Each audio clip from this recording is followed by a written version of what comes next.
చేసుకునే హోమాలు కానీ, ఇవన్నీ నిత్యానుష్ఠానాలు కానీ, దీపం దగ్గర నుంచి విభూతి ధారణ లేదా కుంకుమ ధారణ, వీటన్నిటి నుంచి కూడా సనాతన ధర్మం యొక్క విశిష్టత మన జీవితంలో చిన్నప్పటి నుంచి మనం చూసేదే. ఇవన్నీ విశేషంగా అప్పుడప్పుడు చేసే పెద్ద పెద్ద క్రతువులు ఇవన్నీ కూడాను. ప్రస్తుతం వారాహి నవరాత్రులు నడుస్తున్నాయి, రేపటితో ఉద్వాసన అనుకుంటా.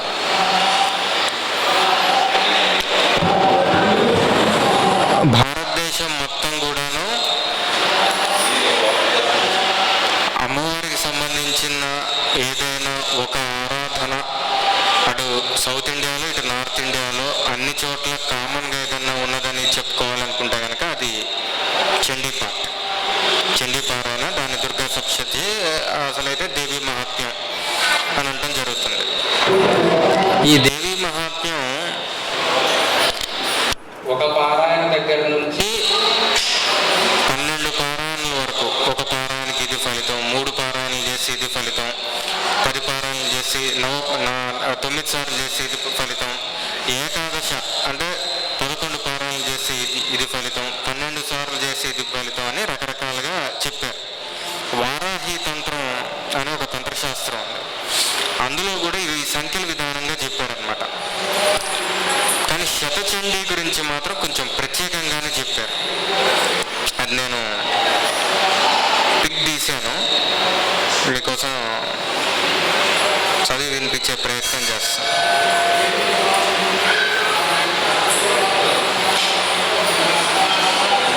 ఇది వారాహి తంత్రంలో ఉన్నదన్నమాట.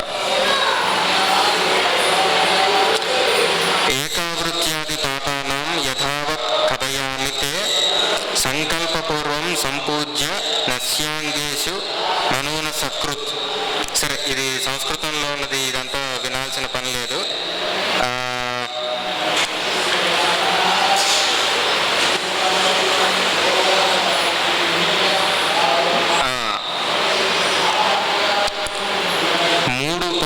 మూడు సార్లు పారాయణ చేస్తే ఉపసర్గముల యొక్క శాంతి అని చెప్పారు.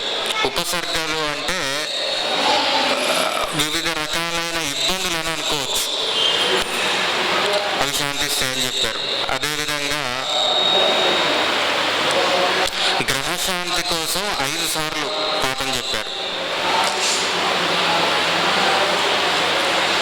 భయం నుంచి, మహాభయాల నుంచి వైదొలగటానికి 7 పారాయణలు చెప్పారు. శాంతి కోసం 9 పారాయణలు చెప్పారు. 9 పారాయణలు చేస్తే వాజపేయ యజ్ఞ ఫలితం కూడా చెప్పారు.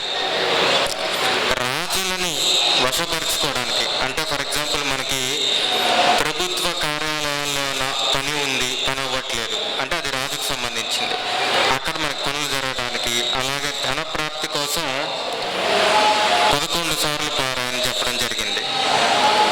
కార్యసిద్ధి కోసం 12 పారాయణలు చెప్పారు. అలాగే శత్రువుల నుంచి ఇబ్బందులు లేకుండా కూడా ఉంటుందని చెప్పారు 12 పారాయణలకి. 14 సార్లు పారాయణకి శత్రునాశనం చెప్పారు. 15 సార్లు పారాయణ చేస్తే సుఖము శ్రీ ప్రాప్తిస్తుందని చెప్పారు. 16 సార్లు చేస్తే పుత్ర పౌత్ర అభివృద్ధి, ధన ధాన్యములు లభిస్తాయని చెప్పారు.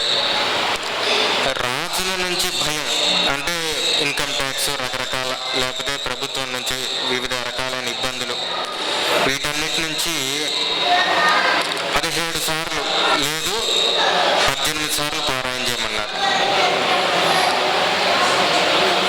అట్లానే కానీ శతచండీ గురించి మాత్రం కొంచెం గొప్పగా చెప్పారు. సంకటాల నుంచి, అసాధ్యమైన రోగనాశనానికి, జాతి వినాశ